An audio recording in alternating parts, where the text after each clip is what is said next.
नमस्कार, Ujjwala home kitchen मध्ये तुमच्या सर्वांचे पुन्हा एकदा खूप खूप स्वागत आहे। आज आपण आमरस पुरी बनवणार आहोत। आमरस हा आपण विदाउट शुगर बनवणार आहोत आणि पुरी ही टम्म अशी बॉल सारखी फुगलेली कशी बनवायची ते येथे बघणार आहोत। तर रेसिपी शेवटपर्यंत बघा आणि आवडली असेल तर आपल्या चॅनलला नक्की लाईक, शेअर आणि सबस्क्राइब करा। धन्यवाद।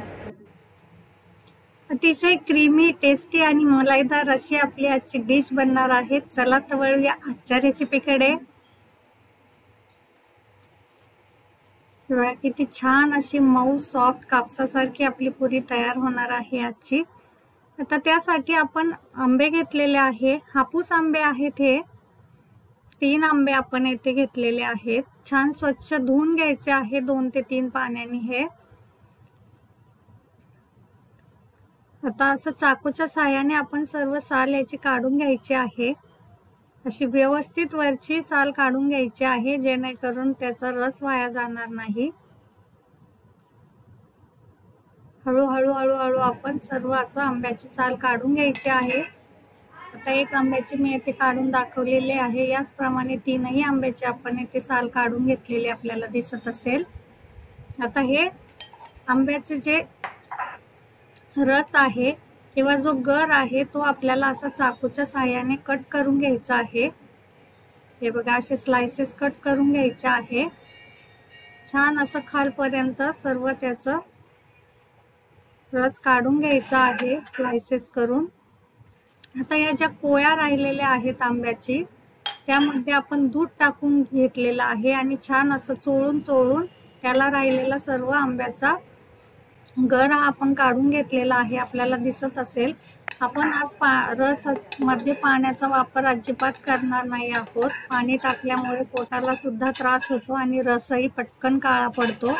आता हे ज्युसरच्या भांड्यामध्ये आंब्याच्या स्लाइसेस आणि दूध जे आपण कोय धुवून घेतलेली होती ते टाकून घेतलेलं आहे। वेलची पूड टाकून घेतलेली आहे आपण 1 चमचा येथे। वेलची पूडमुळे फार छान स्वाद आणि सुगंध येतो। आणि आपण यामध्ये कंडेन्स मिल्क टाकून घेणार आहोत।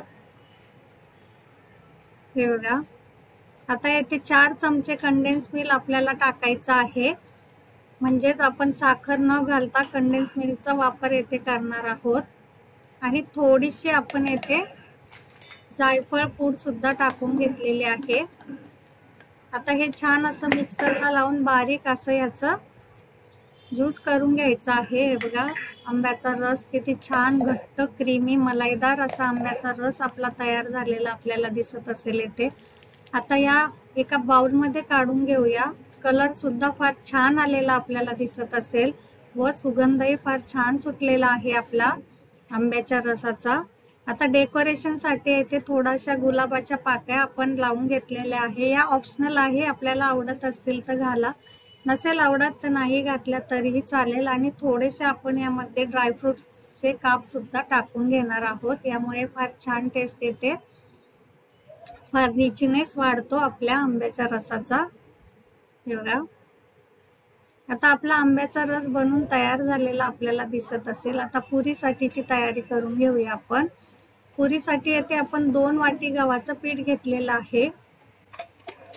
आता यामध्ये आपण मैदा वगैरे अजिबात वापरणार नाही आहोत। अर्धा चमचा मीठ टाकून घेतलंय आपण आज जी पुरी बनवणार आहोत ती अजिबात तेलकट होणार नाही। आणि इथे 2 चमचे मी बेसन पीठ टाकलेलं आहे आणि 1 चमचा आपण येथे पिठी साखर सुद्धा टाकून घेणार आहोत। पिठी साखरेमुळे आपली पुरी छान अशी टम्म तर फुगते परंतु ती कुरकुरीत राहते, सॉफ्ट पडत नाही। आता हे छान असं थोडं पाणी टाकून मळून घ्यायचं आहे। आपलं हे पीठ भिजवून घ्यायचं आहे याप्रमाणे। आता हे पीठ भिजून झालं की यामध्ये थोडंसं तेल टाकून आपण छान याला मऊ करून ठेवायचं आहे, म्हणजे आपल्या पुऱ्या छान अशा मऊसूत तयार होतात। हे बघा आता हे पीठ आपलं भिजून झालेलं आहे। हे थोडा वेळ आपण रेस्ट साठी ठेवून देऊया, भिजलं की याच्या पुऱ्या अजून छान येतात। हे बघा अर्ध्या तासानंतर आपलं मऊसूत पीठ तयार झालेलं आहे। आता पुऱ्या करायला घेऊया। असे पेड्यासारखे छोटे छोटे गोळे करून घ्यायचे आहेत आपण। आणि छोट्या छोट्या आता पुऱ्या लाटून घेणार आहोत आपण गोल गोल अशा. ह्याला वाटीच्या साहाय्याने आपण कट करून घेतलं तरीही येथे चालू शकेल. सर्व पुऱ्या एक एक करून आपल्या लाटून झालेल्या आहे. तेल सुद्धा आपलं गरम झालेलं आहे. तेलात फारही आलटून पलटून घ्यायच्या नाहीये. एकदाच पुरी आपण पलटून घेणार आहोत म्हणजे छान अशी टम्म फुगते ती आणि फुटत नाही.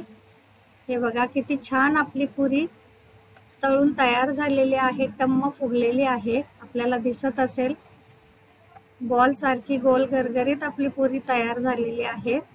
अशाच पद्धतीने सर्व पुऱ्या आपण तळून घेऊया. आपली आमरस पुरी तयार झालेली आपल्याला दिसत असेल. किती टेम्पटिंग अशी दिसते आहे. फार छान टेस्टी अशी झटपट डिश बनून तयार झालेली आहे. नक्की ट्राय करा. कशी वाटली कमेंटमध्ये मला नक्की सांगा आणि आवडली असेल तर चॅनलला लाईक शेअर आणि सबस्क्राईब नक्की करा. धन्यवाद.